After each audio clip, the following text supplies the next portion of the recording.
আসসালামু আলাইকুম ওয়া রাহমাতুল্লাহ। প্রত্যেককে স্বাগত এডুকেশন সার্চের পক্ষ থেকে। আমি সাথে আছি মোহাম্মদ রবিউল ইসলাম। আজকে আমরা আলোচনা করব কিভাবে দশমিক সংখ্যাকে অক্টাল সংখ্যায় রূপান্তর করা যায়। এখানে দেখা যাচ্ছে যে প্রথম এক নম্বরে যে দশমিক সংখ্যা আছে এটা পূর্ণ সংখ্যা, এটা অক্টালে রূপান্তর করব। দ্বিতীয় নম্বরে যেটা আছে এটা হলো ভগ্নাংশ, এটা ভগ্নাংশ আকারে আছে, এইটাকে আমরা অক্টালে রূপান্তর করব। এবং তৃতীয় নম্বর যে অঙ্কটা সেটা হচ্ছে যে পূর্ণ সংখ্যা এবং ভগ্নাংশ, এটা দশমিকে আছে। এই ভগ্নাংশ এবং পূর্ণ সংখ্যা এটা যদি থাকে এটাকে আমরা অক্টাল সংখ্যা কিভাবে রূপান্তর করব, আজকে এই বিষয়গুলো নিয়েই আলোচনা। তো প্রথমত আমরা যে বিষয়টা দেখব সেটা হচ্ছে যে এক নাম্বার, তো যেভাবে সমাধান করতে হয় পূর্ণ সংখ্যার ক্ষেত্রে, আমরা প্রথমে ওই সংখ্যাটি লিখবো 928। এটা যেহেতু আছে দশমিকে, একে আমরা অক্টালে রূপান্তর করব। অক্টালে রূপান্তর, ঠিক আছে, আমরা মূলত এইভাবে লিখবো। এরপরে আমরা জানি যে দশমিক সংখ্যাকে অক্টাল সংখ্যায় রূপান্তর করতে গেলে এই এই সংখ্যাটাকে আমরা যে সংখ্যায় রূপান্তর করব এই সংখ্যার বেস দ্বারা আমরা ভাগ করব মূলত, ঠিক আছে। তো প্রথমত আমাদের সংখ্যাটা লিখতে হবে 928। এই সংখ্যাটা লিখলাম, লেখার পরে আমরা ভাগ চিহ্ন দেব। এই পাশে যে অংশটা থাকে এটা হচ্ছে অবশিষ্ট, ঠিক আছে, অবশিষ্ট।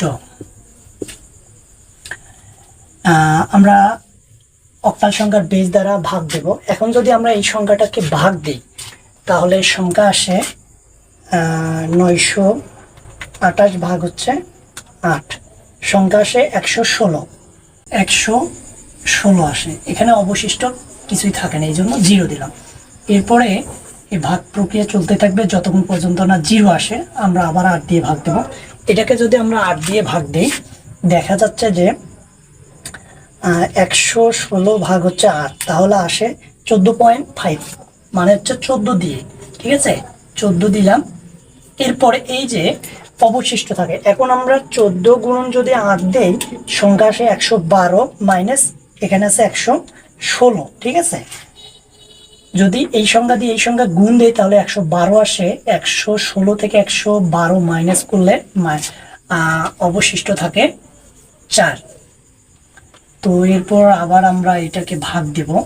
যদি এটাকে আমরা ভাগ দিই, ঠিক আছে, তো 2 দিয়ে দিলে 16 হয়, এই জন্য আমরা 1 দিয়ে দেব। 1 দিয়ে দিলে 8 কে 8, 14 মাইনাস 8, অবশিষ্ট 6 থাকে, ঠিক আছে।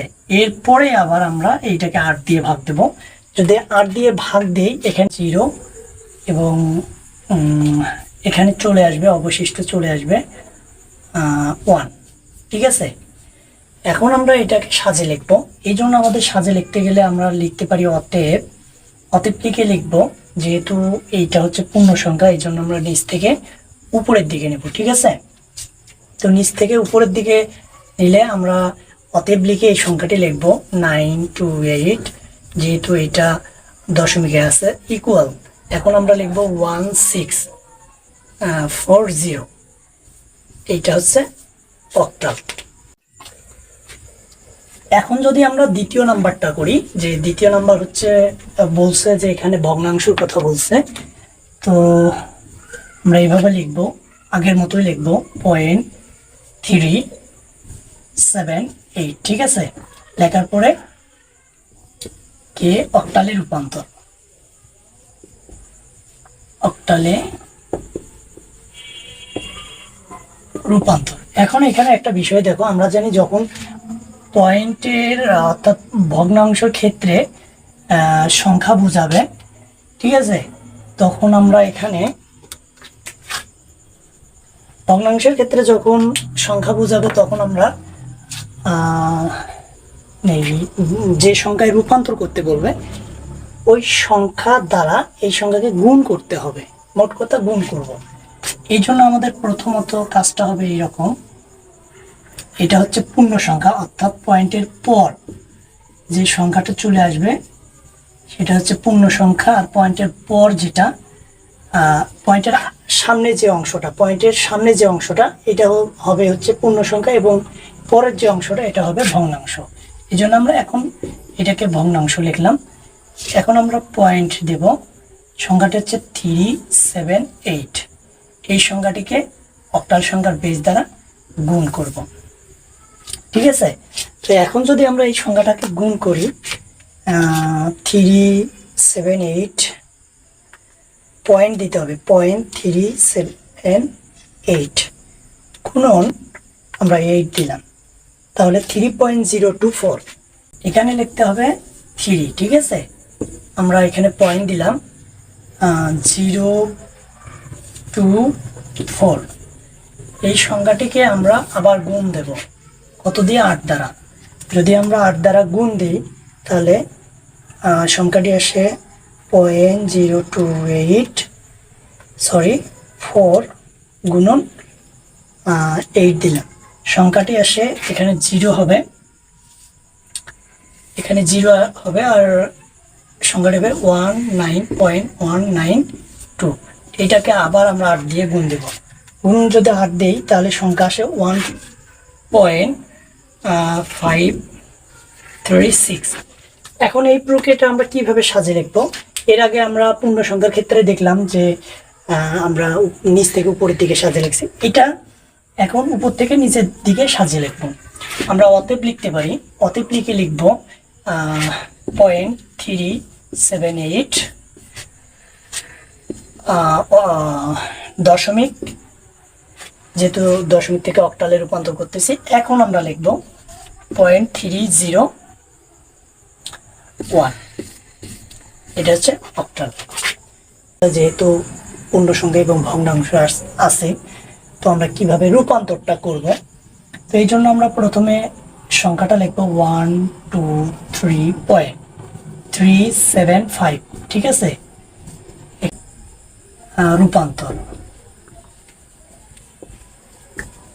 রূপান্তর এখন আমরা লিখবো যে পূর্ণ সংখ্যার ক্ষেত্রে, এখানে লিখবো পূর্ণ সংখ্যার ক্ষেত্রে,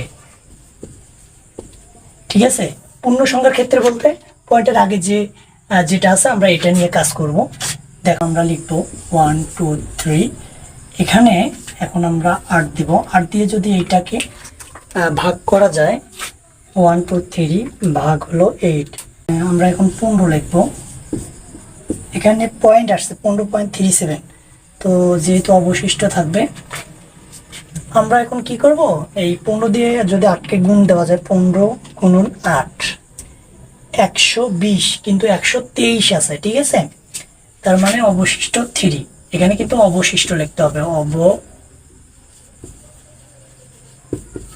অবশিষ্ট। এরপর আমরা এটাকে আবার ভাগ দিব, 8 কে 8,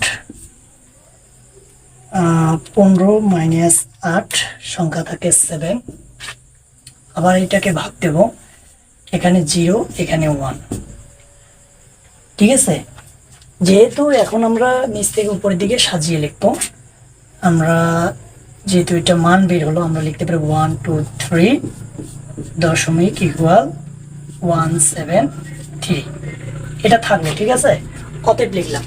এরপরে যে আমরা এটা মিশে দিলাম, ঠিক আছে। এখন আমরা যে পরের অংশটা লিখব,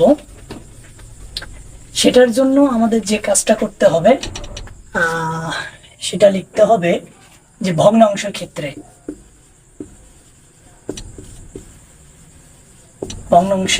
ক্ষেত্রে, এইভাবে লিখতে হবে। লেখার পর আমরা ভগ্নাংশের যে মানটা এখানে লিখবো পূর্ণ সংখ্যা,